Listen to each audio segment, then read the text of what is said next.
Oke, selamat sore pemirsa. Hari ini hari Sabtu pertama di tahun 2025. Hari ini Sabtu 4 Januari 2025. Sore ini saya pengen bahas beberapa hal. Yang pertama begini, sikap saya tentang wanita muslimah menutup aurat, ya. Sikap saya konsisten dan tidak berubah, bahwa pandangan saya berdasarkan dalil-dalil yang telah saya baca, ya. Saya berkesimpulan bahwa wanita muslimah menutup aurat bertudung, ya. Menutup aurat itu adalah pilihan, ya. Maksudnya menggunakan hijab, penutup kepala. Hijab itu macam-macam, bisa berbentuk himar, bisa berbentuk niqab atau cadar, bisa berbentuk burqa dan sebagainya, ya kan? Yang penting penutup kepala, oke? Itu pilihan, teman-teman. Tapi kalau menutup aurat hukumnya wajib. Ya, menutup aurat wajib, tapi kalau ditambahkan dengan tudung kepala itu pilihan, teman-teman.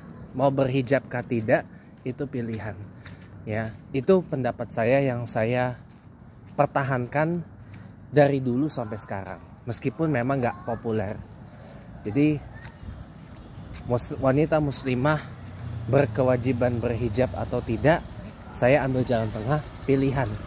Karena para alim ulama ini nggak ada jumhur ulama yang berkaitan dengan wajib tidaknya wanita muslimah bertudung atau menutup kepalanya dengan sempurna, gitu. Tapi kalau Anda tanya saya secara pribadi, lebih setuju yang mana?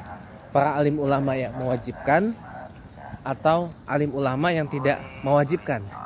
Saya secara pribadi kalau ditanya, sebenarnya lebih setuju, ini secara pribadi ya, lebih setuju kepada sesuai dengan dalil bahwa wanita muslimah itu memang sudah seeloknya, sewajibnya dan sepantasnya menutup aurat dengan sempurna. Ya, menutup aurat dengan sempurna, Pak Rizal. Menutup aurat dengan sempurna artinya adalah seluruh aurat dari kaum wanita kecuali muka dan telapak tangan tertutupi. Itu dalilnya seperti itu. Jadi kalau Anda tanya pribadi kepada saya, apakah lebih setuju kepada yang mewajibkan hijab atau tidak? Saya secara pribadi lebih setuju yang pertama. Lebih setuju yang mewajibkan. Karena memang dalilnya seperti itu. I'm good. Lebih setuju mewajibkan. Lebih setuju yang pertama saya sebenarnya. Yaitu yang mewajibkan. Ya, jadi kalau Anda tanya saya lebih setuju yang mana, saya lebih setuju dengan yang pertama. Nomor 1, yaitu wanita muslimah ialah wajib menutup auratnya dengan sempurna. Apa aja itu aurat perempuan? Aurat perempuan adalah Om Johan. Ya, jadi ada rekan dari Medan baru sampai. Ya, jadi teman-teman, saya ulangi sekali lagi, saya itu lebih setuju dengan yang pertama, yaitu adalah wajib bagi wanita muslimah menutup auratnya dengan sempurna. Ya, dalilnya memang ada seperti itu.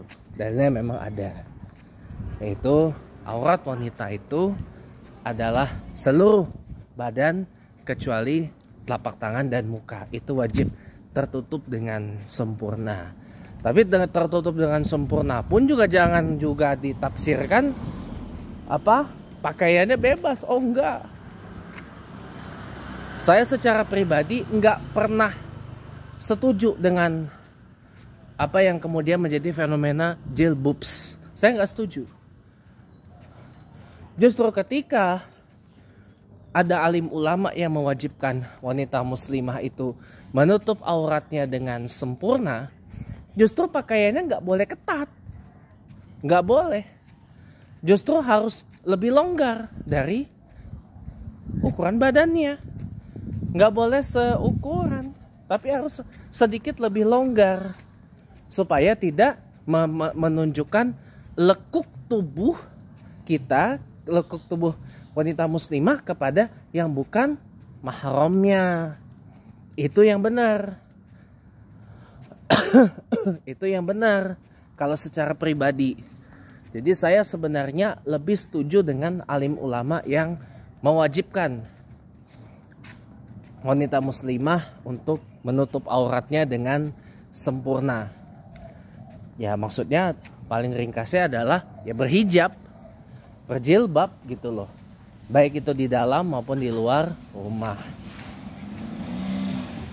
Karena memang itu udah kewajibannya. Memang itu udah kewajibannya gitu. Oh, ada ini ya. Besok ada pemilihan ketua RW di sini. Ya mekanismenya sih kalau kita pakai analogi Pilpres Amerika Serikat adalah dengan Electoral College. Ada dewan pemilihnya gitu. Tidak dipilih langsung, tapi melalui mekanisme Electoral College gitu loh. Nah, kita lanjut lagi ya. Jadi saya sebenarnya lebih setuju bahwa wanita muslimah ialah menutup aurat dengan sangat-sangat sempurna. Tapi bukan berarti menutup aurat sempurna melekuk tubuhnya kelihatan, enggak lah ya. Makanya kalau saya anjur lebih baik pakai yang sedikit longgar lah. Sedikit longgar, asal yang paling penting kuncinya satu, tidak sampai menunjukkan lekuk tubuh wanita muslimah itu kepada yang bukan mahramnya. Karena khawatir nanti malah timbul hal yang tidak diinginkan, nanti malah terjadi sesuatu yang menimbulkan apa itu namanya kemudaratan. Ya lebih baik pakailah pakaian yang sedikit longgar. Yang paling penting kata kuncinya adalah menutup aurat dengan sempurna. Sekali lagi apa auratnya perempuan itu? Seluruh tubuh kecuali muka dan telapak tangan.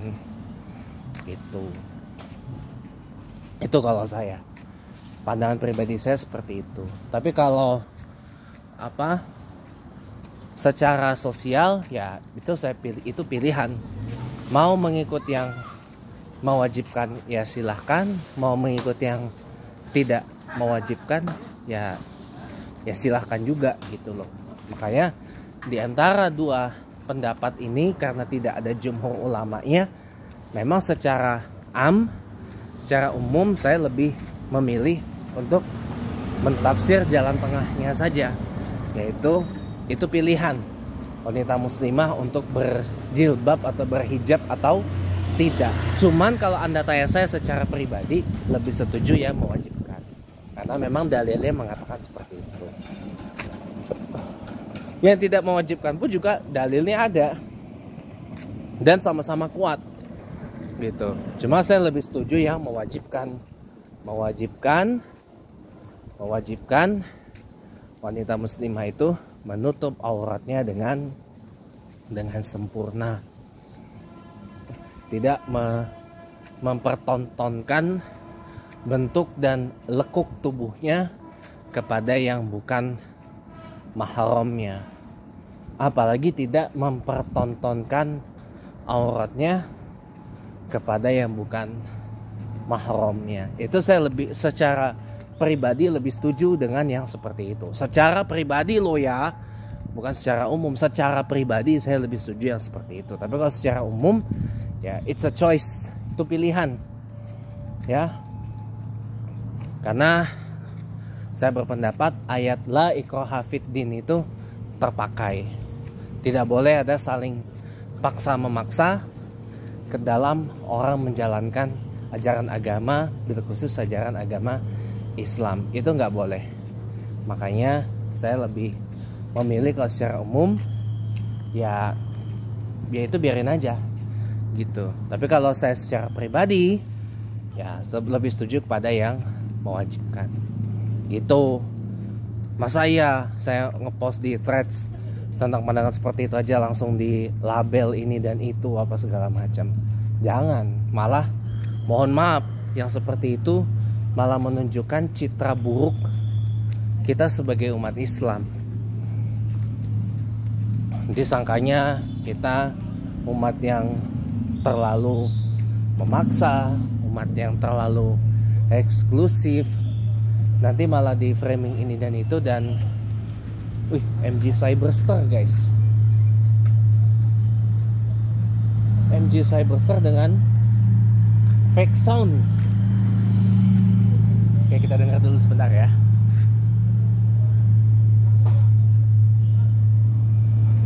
Menggoda sih. Itu salah satu mobil EV, mobil listrik dengan fake sound ya, atau fake exhaust ya. Salah satu, walaupun lagi idle, itu salah satu yang punya fake sound terindah loh, jujur. Nggak sebising Fiat 500i, tapi nggak sebising Fiat 500i, tapi ya kalau mau yang lebih asik lagi ya Hyundai apa itu namanya, Ioniq 5 yang N, kalau mau yang lebih asik lagi. Wih, gila itu motor, gila. Tapi kalau buat saya ya itu aja udah oke sih. Harganya 1,6 miliar on the road. 1,6 miliar, tepatnya 1,668 miliar on the road. Jadi mobil MG termahal yang dijual di sini di Indonesia, MG Cyberster. Itu penerus spiritualnya dari MG F. Kalau pernah dulu main Gran Turismo 2 pasti tahu. Gran Turismo 2, Gran Turismo 3, Gran Turismo 4, Gran Turismo 5, Gran Turismo 6, pasti tahu itu mobil MG F. Ya. Nah, itu penerusnya. MG Cyberster. Pintu apa ya? Scissor ya. Pintu naik ke atas itu tuh kayak gullwing apa scissor itu. Pintu butterfly door, pintu kupu-kupunya itu loh. Wah, itu menggoda sih, asli. Menggoda iman banget, asli. Orang berpikir itu adalah sebuah mobil biasa, mobil ICE, internal combustion. Tapi enggak, itu adalah mobil listrik. Mobil yang ditenagai oleh listrik. Cuma dikasih fake sound aja. Dikasih fake sound supaya ya tahu sendirilah bagaimana lalu lintas di Jakarta ini bagaimana. Belum ramah terhadap mobil yang tanpa suara gitu loh. Kadang-kadang motor masih ngelak sana sini, mobil pun begitu juga sama dan sebagainya. Jadi masih belum begitu ramah terhadap mobil yang tidak bersuara gitu loh. Kan mobil listrik ini kan nggak bersuara pada umumnya. Dia itu hanya suara dinamonya aja. Bukan suara dinamo sih. Suara motor listriknya. Suara motor listriknya yang bunyi itu sebenarnya motor listriknya. Gitu loh. Yang bunyi itu motor listriknya, bukan dinamo atau generator ya. Yang bunyi itu motor listriknya. Nah, kita belum siap dengan itu. Masih harus ada mobil yang bersuara untuk menghadapi lalu lintas di Jakarta yang boleh kita bilang sangat amat berantakan, gak karu-karuan ini gitu.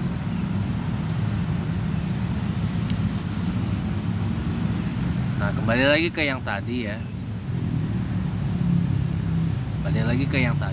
Jadi saya sebenarnya lebih setuju bahwa alangkah bagusnya wanita muslimah itu menutup auratnya dengan sempurna sesuai dalil, baik itu di dalam maupun di luar rumah. Lumayan loh, pahalanya berlimpah-limpah. Oke, kita lihat dulu MG Cyberster in action. Ini suara fake exhaustnya lagi matiin. Nah, ini nih suara fake soundnya.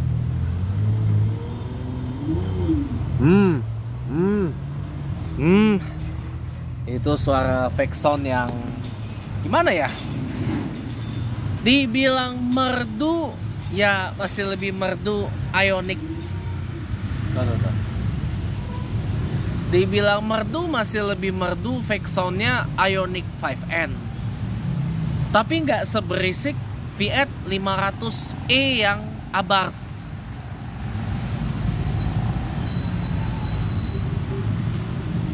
Kalau 500e yang Abarth itu kan berisik banget ya fake soundnya. Udah mendekati mobil biasa gitu loh. Tapi ya itu, kata Mas Fitra Eri kan, mobil EV Cyberster andai kan dikasih fake sound akan lebih keren lagi. Tuh, kali pertama saya lihat MG Cyberster dikasih fake sound dan keren sih.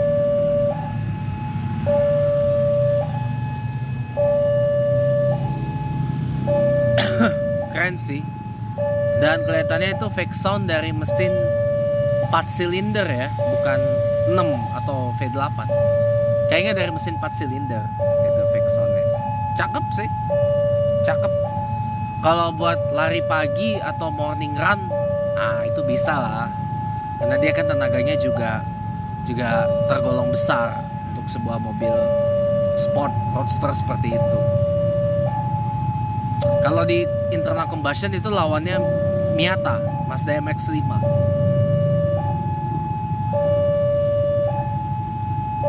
Itu lawan dari Jepang. Kalau di kelas internal combustion ya.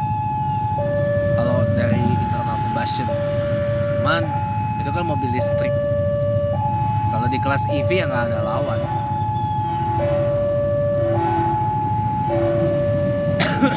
Pengen punya gitu.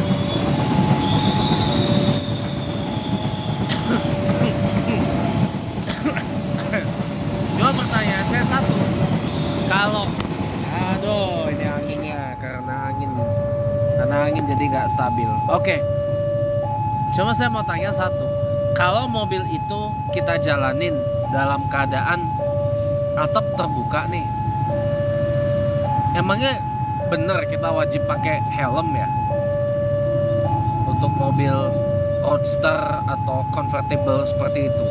Itu kan roadster convertible gitu loh.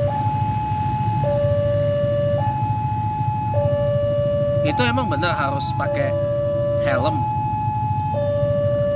Kasih tahu saya ya di kota-kota yang ada tadi, DMIG, di WA atau di Facebook atau di mana, kasih tahu saya bener apa enggak itu. Karena jujur pengen punya dan mostly kalau punya saya bakal jalanin MG Cyberster itu. MG Cyberster itu dalam keadaan atap terbuka. Kayaknya seru aja gitu berkelana dengan MG Cyberster dengan atap terbuka gitu. Kayaknya seru aja gitu loh.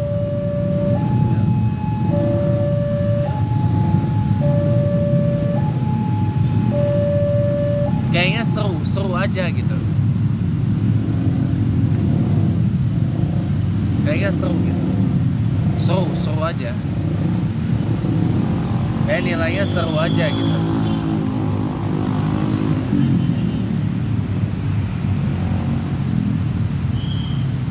Seru aja gitu. Seru dan asik gitu mobilnya. Apalagi kalau dijalanin dengan atap terbuka. Cuman pertanyaan saya satu, emang benar harus pakai helm ya?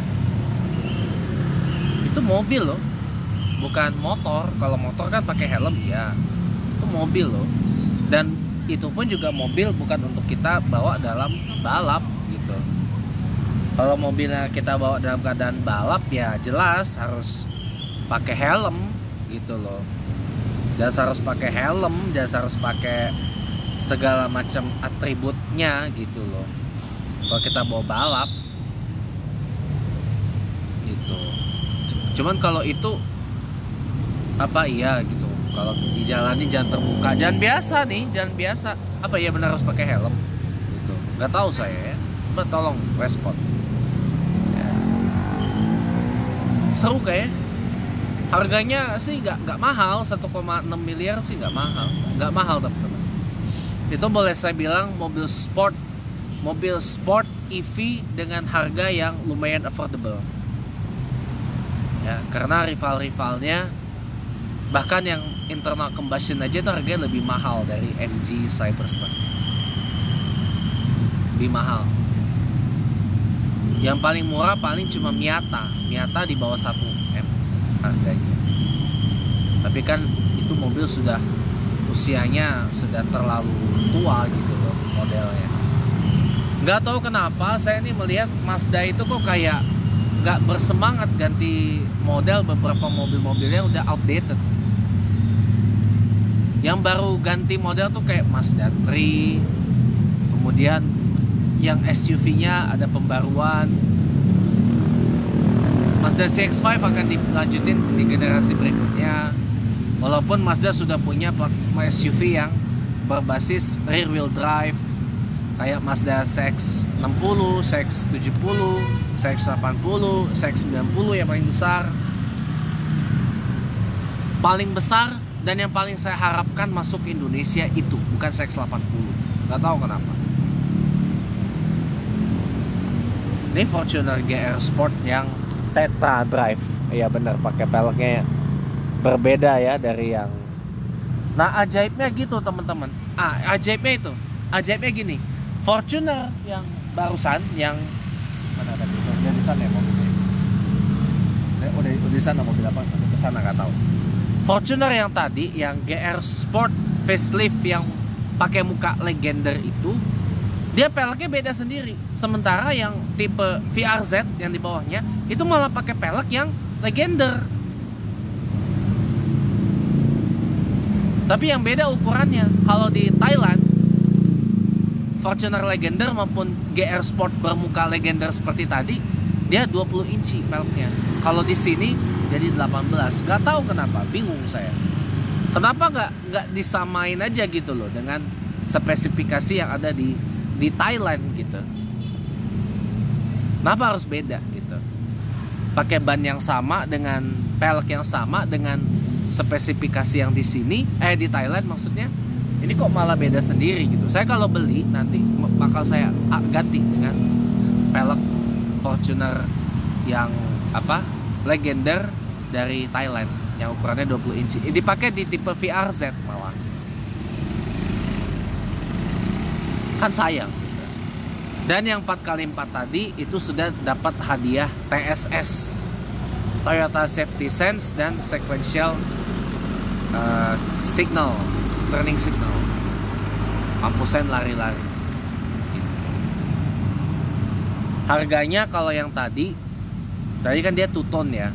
Kalau yang two tone itu 766 juta, tapi kalau yang single tone 761 juta rupiah.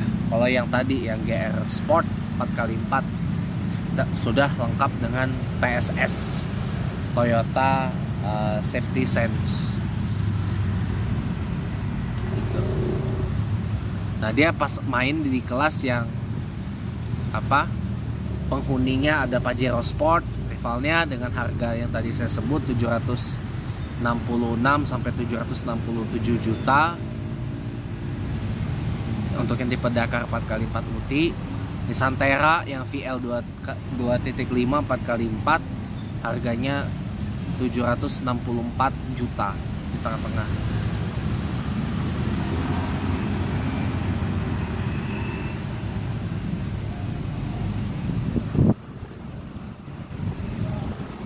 Kalau Ford Everest meskipun kelasnya kelas PPV gitu ya, jauh. Dia udah di atas daripada 3 itu kalau Ford Everest. Dia kelasnya kelas membidik kelasnya Prado sekarang. Membidik kelasnya Land Cruiser Prado dan membidik kelasnya pemain-pemain dari China seperti Tank 500, Beijing BJ80, kemudian Maxus D90. Gitu. Dia bidikannya itu. Harganya, dan dia pun juga besar, panjangnya aja udah 4,9, dan harganya aja kalau di sini sudah hampir 1 miliar. Itu yang titanium loh ya, bukan yang Valtrek dengan V6. Valtrek dengan V6 diesel harganya mahal, udah 1 miliar lebih. Ini aja udah hampir 1 miliar. Iya.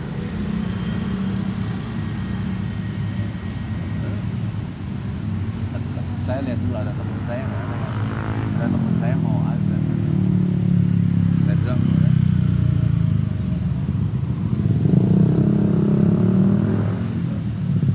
Jadi ya kalau pandangan saya mau coba ke 44 ya kalau uangnya ada. Nggak keberatan. Oke. Mungkin terakhir ya dari saya. Di akhir pekan pertama di tahun 2025 gak banyak sih yang pengen saya bahas, karena kalau kita bicara pasca putusan MK itu saya kira udah kelar semua, tinggal kita analisis dan rekap ulang lagi di dalam tayangan saya besok Minggu pagi lah, Sunday with James Westminster. Ditambah juga masalah tentang apa yang disebutkan dalam salah satu akun IG itu. Kemudian apalagi yang mau saya bahas ya? Almost gak ada sih. Jadi, oh ya, kalau masalah rute Transjakarta Core 1-2 dihapus gara-gara masih penggunaan MRT, saya jujur gak setuju. Justru makin banyak pilihan transportasi publiknya di Jakarta, malah makin menolong Jakarta ini terbebas dari kemacetan, asal transportasi publiknya itu menjadi gula yang menarik banyak semut. Tapi kalau transportasi publiknya masih seperti sekarang ini, ya mohon maaf lahir batin ya, jangan salahkan masyarakat Jakarta kalau mereka masih lebih nyaman bermobilitas dengan menggunakan kendaraan pribadi. Walaupun konsekuensinya macet, terkena kebijakan ganjil genap, ini dan itu apa segala macam ya, tapi selama transportasi publiknya masih begini, masih kusut, masih berantakan, ya selama itu juga mereka akan lebih nyaman bermobilitas dengan menggunakan kendaraan pribadi. Oke, mungkin sekian yang bisa saya share buat hari ini ya. Terima kasih banyak sudah menonton. Saya akhiri, selamat petang, dan jangan lupa terus subscribe, dukung channel YouTube saya ini agar saya bisa terus berkarya sampai akhir hayat saya nanti. Selamat sore, dan sampai jumpa lagi.